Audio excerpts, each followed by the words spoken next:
The Call of the Canyon by Zane Grey. The latter part of September Carley returned to New York. Soon after her arrival she received by letter a formal proposal of marriage from Elbert Harrington, who had been quietly attentive to her during her sojourn at Lake Placid. He was a lawyer of distinction, somewhat older than most of her friends, and a man of means and fine family. Carley was quite surprised. Harrington was one of the few of her acquaintances whom she regarded as somewhat behind the times and liked him better for that. But she could not marry him, and replied to his letter in as kindly a manner as possible. Then he called personally. "Carley, I've come to ask you to reconsider," he said, with a smile in his gray eyes. He was not a tall or handsome man, but he had what women called a nice, strong face. "Elbert, you embarrass me," she replied, trying to laugh it out.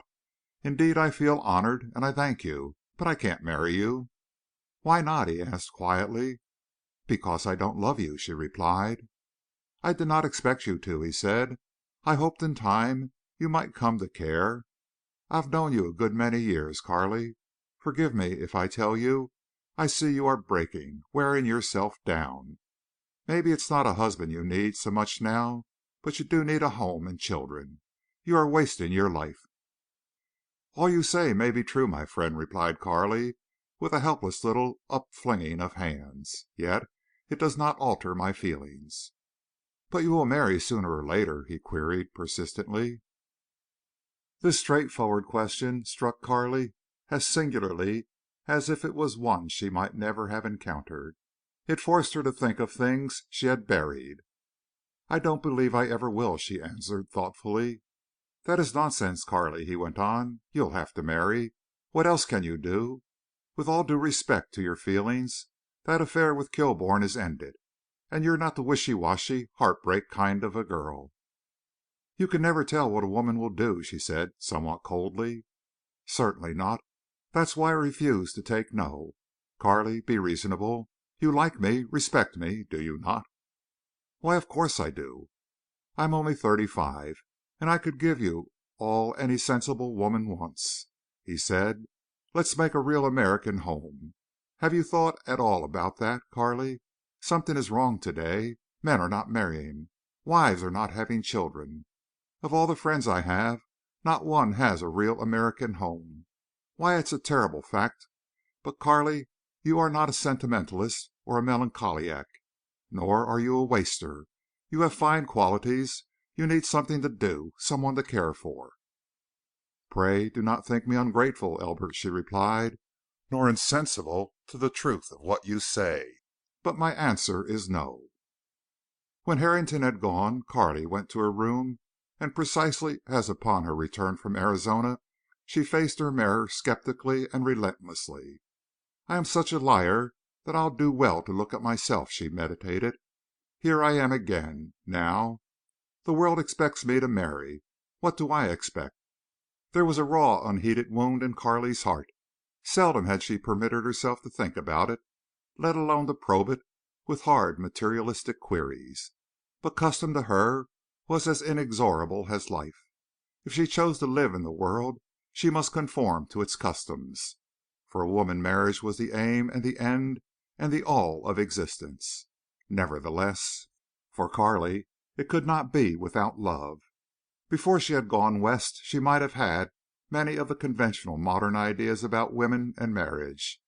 But because out there in the wilds her love and perception had broadened, now her arraignment of herself and her sex was bigger, sterner, more exacting. The months she had been home seemed fuller than all the months of her life. She had tried to forget and enjoy. She had not succeeded, but she had looked with far-seeing eyes at her world. Glenn Kilbourne's tragic fate had opened her eyes. Either the world was all wrong or the people in it were. But if that were an extravagant and erroneous supposition, there certainly was proof positive that her own small individual world was wrong. The women did not do any real work. They did not bear children. They lived on excitement and luxury. They had no ideals. How greatly were men to blame? Carley doubted her judgment here, but as men could not live without the smiles and comradeship and love of women, it was only natural that they should give the women what they wanted. Indeed, they had no choice. It was give or go without. How much of real love entered into the marriages among her acquaintances? Before marriage, Carley wanted a girl to be sweet, proud, aloof, with a heart of golden fire. Not attainable except through love? It would be better that no children be born at all unless born of such beautiful love. Perhaps that was why so few children were born. Nature's balance and revenge. In Arizona Carley had learned something of the ruthlessness and inevitableness of nature. She was finding out she had learned this with many other staggering facts. "I love Glenn still," she whispered passionately with trembling lips as she faced the tragic-eyed image of herself in the mirror. "I love him more. Oh, my God! If I were honest I'd cry out the truth. It is terrible. I will always love him. How then could I marry any other man? It would be a lie, a cheat. If I could only forget him, only kill that love, then I might love another man. And if I did love him, no matter what I had felt or done before, I would be worthy. I could feel worthy. I could give him just as much. But without such love I'd give only a husk, a body without soul. Love, then, was the sacred and holy flame of life that sanctioned the begetting of children. Marriage might be a necessity of modern time, but it was not the vital issue. Carley's anguish revealed strange and hidden truths. In some inexplicable way nature struck a terrible balance, revenged herself upon a people who had no children, or who brought into the world children not created by the divinity of love, unyearned for, and therefore somehow doomed to carry on the blunders and burdens of life. Carley realized how right and true it might be for her to throw herself away upon an inferior man, even a fool or a knave, if she loved him with that great and natural love of women. Likewise it dawned upon her how false and wrongful and sinful it would be to marry the greatest or the richest or the noblest man unless she had the supreme love to give him, and knew it was reciprocated. "What am I going to do with my life?" she asked, bitterly and aghast. "I have been, I am a waster. I've lived for nothing but pleasurable sensation.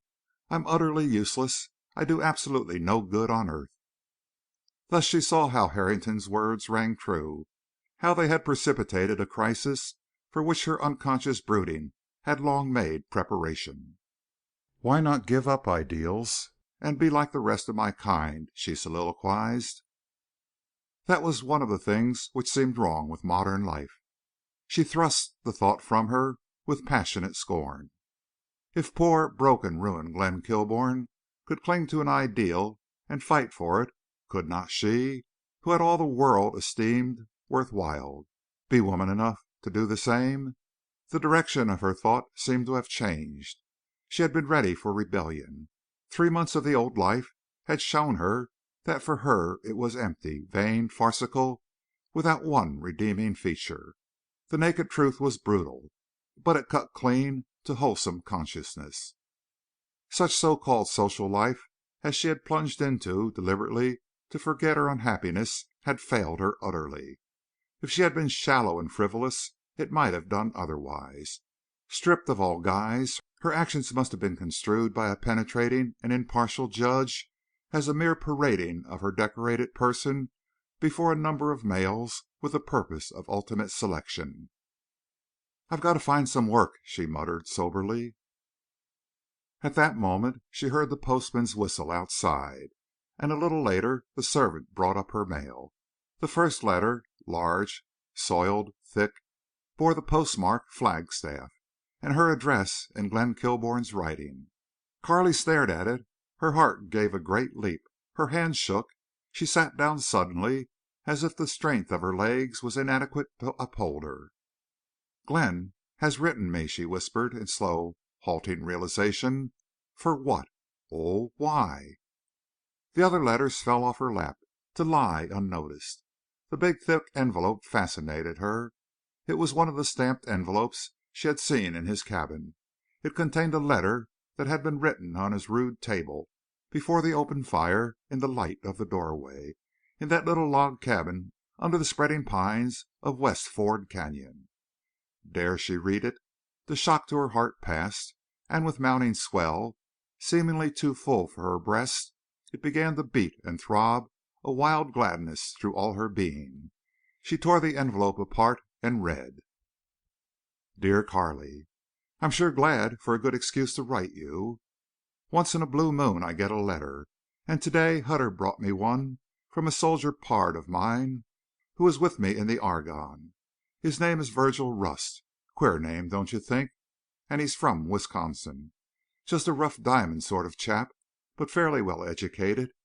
He and I were in some pretty hot places, and it was he who pulled me out of a shell crater. I'd gone west sure then if it hadn't been for Rust. Well, he did all sorts of big things during the war. Was down several times with wounds. He liked the fight, and he was a holy terror. We all thought he'd get medals and promotion. But he didn't get either.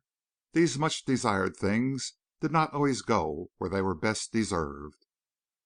Rust is now lying in a hospital in Bedford Park.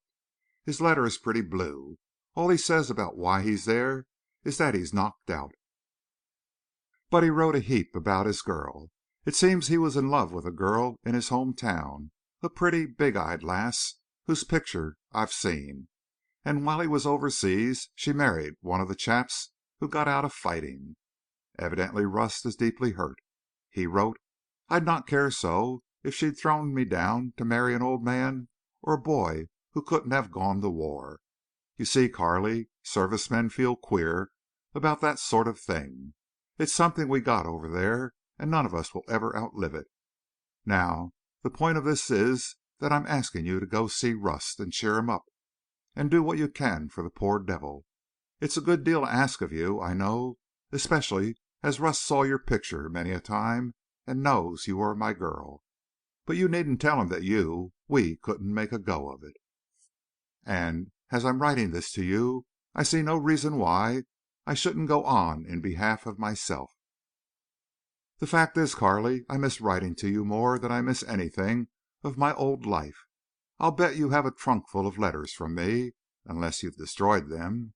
I'm not going to say how I miss your letters, but I will say you wrote the most charming and fascinating letters of anyone I ever knew, quite aside from any sentiment. You knew, of course, that I had no other girl correspondent. Well, I got along fairly well before you came West. But I'd be an awful liar if I denied I didn't get lonely for you and your letters. It's different now that you've been to Oak Creek. I'm alone most of the time, and I dream a lot, and I'm afraid I see you here in my cabin, and along the brook, and under the pines, and riding calico, which you came to do well, and on my hog pen fence, and oh, everywhere. I don't want you to think I'm down in the mouth, for I'm not. I'll take my medicine. But, Carley, you spoiled me, and I miss hearing from you, and I don't see why it wouldn't be all right for you to send me a friendly letter occasionally. It is autumn now. I wish you could see Arizona canyons in their gorgeous colors. We have had frost right along, and the mornings are great.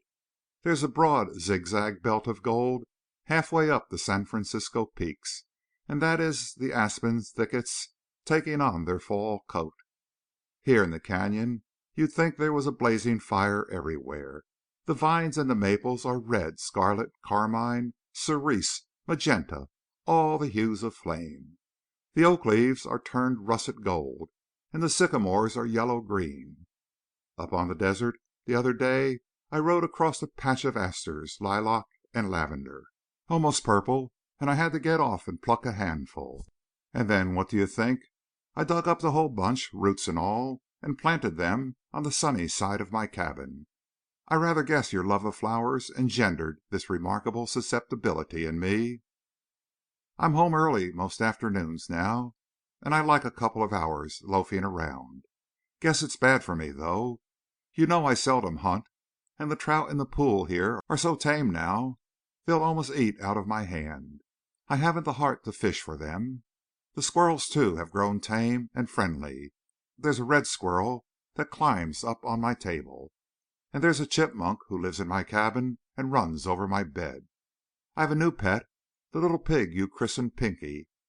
After he had that wonderful good fortune to be caressed and named by you, I couldn't think of letting him grow up in an ordinary pig-like manner. So I fetched him home.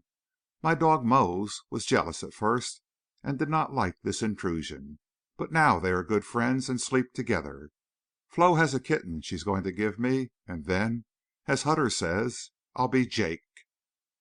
My occupation during these leisure hours, perhaps, would strike my old friends East as idle, silly, mawkish.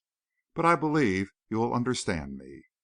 I have the pleasure of doing nothing and catching now and then a glimpse of supreme joy in the strange state of thinking nothing. Tennyson came close to this in his Lotus Eaters. Only to see, only to feel is enough. Sprawled on the warm, sweet pine needles, I breathe through them the breath of the earth and am somehow no longer lonely. I cannot, of course, see the sunset, but I watch for its coming on the eastern wall of the canyon. I see the shadow slowly creep up, driving the gold before it, until the last canyon rim and pines are turned to golden fire. I watch the sailing eagles as they streak across the gold and swoop up into the blue and pass out of sight. I watch the golden flush fade to gray, and then the canyon slowly fills with purple shadows. This hour of twilight is the silent and melancholy one. Seldom is there any sound save the soft rush of the water over the stones, and that seems to die away. For a moment, perhaps, I am Hiawatha alone in his forest home, or a more primitive savage, feeling the great, silent pulse of nature, happy in unconsciousness like a beast of the wild. But for only an instant do I ever catch this fleeting state. Next, I am Glenn Kilbourne of West Fork, doomed and haunted by memories of the past. The great looming walls, then, become no longer blank. They are vast pages of the history of my life, with its past and present, and, alas, its future. Everything time does is written on the stones, and my stream seems to murmur the sad, ceaseless flow of human life with its music and its misery. Then, descending from the sublime to the humdrum and necessary, I heave a sigh and pull myself together and go in to make biscuits and fry ham. But I should not forget to tell you that before I go in, very often my looming wonderful walls and crags weave in strange shadowy characters the beautiful and unforgettable face of Carley Burch. I append what little news Oak Creek affords. That blamed old bald eagle stole another of my pigs. I'm doing so well with my hog raising that Hunter wants to come in with me, giving me an interest in his sheep. It is rumored someone has bought the Deep Lake section I wanted for a ranch. I do not know who. Hutter was rather noncommittal. Chaudie, the herder, had one of his queer spells the other day and swore to me he had a letter from you. He told the blamed lie with a sincere and placid eye, and even a smile of pride. Queer guy, that Charlie. Flo and Lee Stanton had another quarrel, the worst yet, Lee tells me. Flo asked a girl friend out from Flagstaff and threw her in Lee's way, so to speak. And when Lee retaliated by making love to the girl, Flo got mad. Funny creatures, you girls. Flo rode with me from High Falls to West Fork and never showed the slightest sign of trouble. In fact, she was delightfully gay. She rode Calico and beat me bad in a race. Adios, Carley. Won't you write me? Glenn. No sooner had Carley read the letter through to the end than she began it all over again. And on this second perusal she lingered over passages, only to reread them. That suggestion of her face, sculptured by shadows on the canyon walls, seemed to thrill her very soul. She leaped up from the reading to cry out something that was unutterable. All the intervening weeks of shame and anguish and fury and strife and pathos and the endless striving to forget were as if by the magic of letter made nothing but vain oblations. "He loves me still," she whispered, and pressed her breast with clenching hands, and laughed in wild exultance, and paced her room like a caged lioness. It was as if she had just awakened to the assurance she was beloved. That was the shibboleth, the cry by which she sounded the closed depths of her love and called to the stricken life of a woman's insatiate vanity. Then she snatched up the letter to scan it again, and suddenly grasping the import of Glenn's request, she hurried to the telephone to find the number of the hospital in Bedford Park. A nurse informed her that visitors were received at certain hours, and that any attention to disabled soldiers was most welcome. Carley motored out there to find the hospital merely a long one-story frame structure, a barracks hastily thrown up for the care of invalid men of the service. The chauffeur informed her that it had been used for that purpose during the training period of the army, and later when injured soldiers began to arrive from France. A nurse admitted Carley into a small bare anteroom. Carley made known her errand.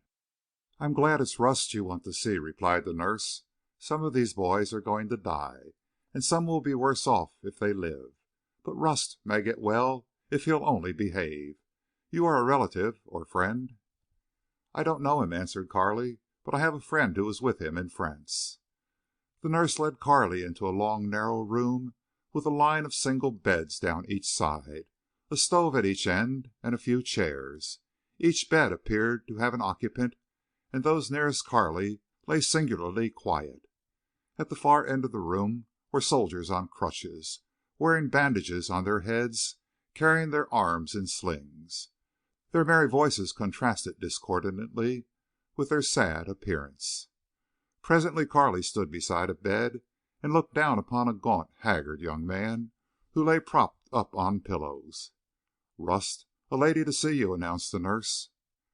Carley had difficulty in introducing herself. Had Glenn ever looked like this? What a face! Its healed scar only emphasized the pallor and furrows of pain that assuredly came from present wounds. He had unnaturally bright dark eyes and a flush of fever in his hollow cheeks. "How do?" he said, with a wan smile. "Who are you?" "I'm Glenn Kilbourne's fiancé," she replied, holding out her hand. "Say, I ought to know you," he said, eagerly, and a warmth of light changed the gray shade of his face. "You're the girl Carley. You're almost like my own girl. By golly, you're some looker. It was good of you to come. Tell me about Glenn." Carley took the chair brought by the nurse, and pulling it close to the bed, she smiled down upon him and said, "I'll be glad to tell you all I know presently. But first you must tell me about yourself. Are you in pain? What is your trouble? You must let me do everything I can for you and these other men." Carley spent a poignant and depth-stirring hour at the bedside of Glenn's comrade. At last she learned from loyal lips the nature of Glenn Kilbourne's service to his country. How Carley clasped to her sore heart the praise of the man she loved, the simple proofs of his noble disregard of self. Rust said little about his own service to country or to comrade, but Carley saw enough in his face. He had been like Glenn. By these two Carley grasped the compelling truth of the spirit and sacrifice of the legion of boys who had upheld American traditions. Their children and their children's children, as the years rolled by into the future, would hold their heads higher and prouder. Some things could never die in the hearts and the blood of a race. These boys and the girls who had the supreme glory of being loved by them must be the ones to revive the Americanism of their forefathers. Nature and God would take care of the slackers, the cowards who cloaked their shame with bland excuses of home service, of disability, and of dependence. Carley saw two forces in life, the destructive and the constructive. On the one side, greed, selfishness, materialism. On the other, generosity, sacrifice, and idealism. Which of them builded for the future? She saw men as wolves, sharks, snakes, vermin, and opposed to them men as lions and eagles. She saw women who did not inspire men to fare forth, to seek, to imagine, to dream, to hope, to work, to fight. She began to have a glimmering of what a woman might be. That night she wrote swiftly and feverishly, page after page, to Glenn, only to destroy what she had written. She could not keep her heart out of her words, nor a hint of what was becoming a sleepless and eternal regret. She wrote until a late hour, and at last composed a letter she knew did not ring true, so stilted and restrained was it in all passages save those concerning news of Glenn's comrade and of her own friends. "I'll never, never write him again," she averred with stiff lips, and next moment could have laughed in mockery if she had ever had any courage. Glenn's letter had destroyed it. But had it not been a kind of selfish, false courage, roused to hide her hurt, to save her own future? Courage should have a thought of others. Yet shamed one moment at the consciousness she would write Glenn again and again, and exultant the next with the clamoring love, she seemed to have climbed beyond the self that had striven to forget. She would remember and think though she died of longing. Carley, like a drowning woman, caught at straws. What a relief and joy to give up that endless nagging at her mind. For months she had kept ceaselessly active, by associations which were of no help to her and which did not make her happy, in her determination to forget. Suddenly, then, she gave up to remembrance. She would cease trying to get over her love for Glenn, and think of him and dream about him as much as memory dictated. This must constitute the only happiness she could have. The change from strife to surrender was so novel and sweet that for days she felt renewed. It was augmented by her visit to the hospital in Bedford Park. Through her bountiful presence, Virgil Rust and his comrades had many dull hours of pain and weariness alleviated and brightened. Interesting herself in the condition of the seriously disabled soldiers and possibility of their future took time and work. Carley gave willingly and gladly. At first she endeavored to get acquaintances with means and leisure to help the boys, but these overtures met with such little success that she quit wasting valuable time she could herself devote to their interests. Thus several weeks swiftly passed. Several soldiers who had been more seriously injured than Rust improved to the extent that they were discharged, but Rust gained little or nothing. The nurse and the doctor both informed Carley that Rust brightened for her, but when she was gone he lapsed into somber indifference. He did not care whether he ate or not, or whether he got well or died. "If I do pull out, where will I go and what will I do?" he once asked the nurse. Carley knew that Rust's hurt was more than loss of a leg. She decided to talk earnestly to him and try to win him to hope and effort. He had come to have a sort of reverence for her. So biding her time, she at length found opportunity to approach his bed while his comrades were asleep or out of hearing.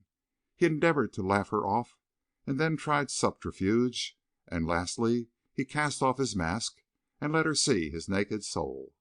"Carley, I don't want your money or that of your kind friends, whoever they are. You say will help me get into business," he said. "God knows I thank you, and it warms me inside to find someone who appreciates what I've given. But I don't want charity, and I guess I'm pretty sick of the game. I'm sorry the Boches didn't do the job right." "Rust, that is morbid talk," replied Carley. "You are ill, and you just can't see any hope. You must cheer up, fight yourself, and look at the brighter side. It's a horrible pity you must be a cripple, but, Rust, indeed, life can be worth living if you make it so." "How could there be a brighter side when a man's only half a man?" he queried bitterly. "You can be just as much a man as ever," persisted Carley, trying to smile when she wanted to cry. "Could you care for a man with only one leg?" he asked deliberately. "What a question! Why, of course I could." "Well, maybe you are different. Glenn always swore even if he was killed no slacker or rich guy left at home could ever get you. Maybe you haven't any idea how much it means to us fellows to know there are true and faithful girls. But I'll tell you, Carley, we fellows who went across got to see things strange when we came home. The good old U.S. needs a lot of faithful girls just now, believe me." "Indeed, that's true," replied Carley. "It's a hard time for everybody, and particularly you boys who have lost so much." "I've lost all except my life, and I wish to God I'd lost that," he replied gloomily. "Oh, don't talk so," implored Carley in distress. "Forgive me, Rust, if I hurt you, But I must tell you that Glenn wrote me you'd lost your girl. Oh, I'm sorry. It is dreadful for you now. But if you got well and went to work and took up life where you left it, why soon your pain would grow easier and you'd find some happiness yet." "Never for me in this world." "But why, Rust, why? You're no. Oh, I mean you have intelligence and courage. Why isn't there anything left for you?" "Because something here has been killed," he replied, and put his hand to his heart. "Your faith, your love of everything. Did the war kill it?" "I'd gotten over that, maybe," he said drearily, with his somber eyes on space that seemed lettered for him. "But she half murdered it, and they did the rest." "They? Whom do you mean, Rust?" "Why, Carley, I mean the people I lost my leg for," he replied, with terrible softness. "The British? The French?" she queried in bewilderment. "No," he cried, and turned his face to the wall. Carley dared not ask him more. She was shocked, held helplessly impotent, all her earnest sympathy. No longer could she feel an impersonal, however kindly, interest in this man. His last ringing word had linked her also to his misfortune and his suffering. Suddenly he turned away from the wall. She saw him swallow laboriously. How tragic that thin, shadowed face of agony! Carley saw it differently. But for the beautiful softness of light in his eyes she would have been unable to endure gazing longer. "Carley, I'm bitter," he said, "but I'm not rancorous and callous like some of the boys. I know if you'd been my girl you'd have stuck to me." "Yes," Carley whispered. "That makes a difference," he went on with a sad smile. "You see, we soldiers all had feelings. And in one thing we all felt alike. That was we were going to fight for our homes and our women. I should say women first. No matter what we read or heard about standing by our allies, fighting for liberty or civilization, the truth was we all felt the same, even if we never breathed it. Glenn fought for you. I fought for Nell. We were not going to let the Huns treat you as they treated French and Belgian girls. And think, Nell was engaged to me. She loved me, and by God, she married a slacker when I lay half dead on the battlefield." "She was not worth loving for or fighting for," said Carley with agitation. "And now you've said something," he declared. "If I can only hold to that truth. What does one girl amount to? I do not count. It is a sum that counts. We love America, our homes, our women. Carley, I've had comfort and strength come to me through you. Glenn will have his reward in your love. Somehow I seem to share it a little. Poor Glenn! He got his, too. Why, Carley, that guy wouldn't let you do what he could do for you. He was cut to pieces." "Please, Rust, don't say any more. I am unstrung," she pleaded. "Why not? It's due you to know how splendid Glenn was. I tell you, Carley, all the boys here love you for the way you've stuck to Glenn. Some of them knew him, and I've told the rest. We thought he'd never pull through, but he has, and we know how you helped. Going West to see him. He didn't write it to me, but I know. I'm wise. I'm happy for him. The lucky dog. Next time you go West—" "Hush!" cried Carley. She could endure no more. She could no longer be a lie. "You're white. You're shaking," exclaimed Rust in concern. "Oh, what did I say? Forgive me." "Rust, I am no more worth loving and fighting for than your Nell." "What!" he ejaculated. "I have not told you the truth," she said swiftly. "I have let you believe a lie. I shall never marry Glenn. I broke my engagement to him." Slowly Rust sank back upon the pillow, his large, luminous eyes piercingly fixed upon her, as if he would read her soul. "I went West, yes," continued Carley. "But it was selfishly. I wanted Glenn to come back here. He had suffered as you have. He nearly died. But he fought. He fought. Oh, he went through hell. And after a long, slow, horrible struggle he began to mend. He worked. He went to raising hogs. He lived alone. He worked harder and harder. The West and his work saved him, body and soul. He had learned to love both the West and his work. I did not blame him. But I could not live out there. He needed me. But I was too little, too selfish. I could not marry him. I gave him up. I left him alone." Carley shrank under the scorn in Rust's eyes. "And there's another man," he said, "a clean, straight, unscarred fellow who wouldn't fight?" "Oh, no, I swear there's not," whispered Carley. "You, too," he replied, thickly. Then slowly he turned that worn dark face to the wall. His frail breast heaved, and his lean hand made her a slight gesture of dismissal, significant and imperious. Carley fled. She could scarcely see to find the car. All her internal being seemed convulsed, and a deadly faintness made her sick and cold.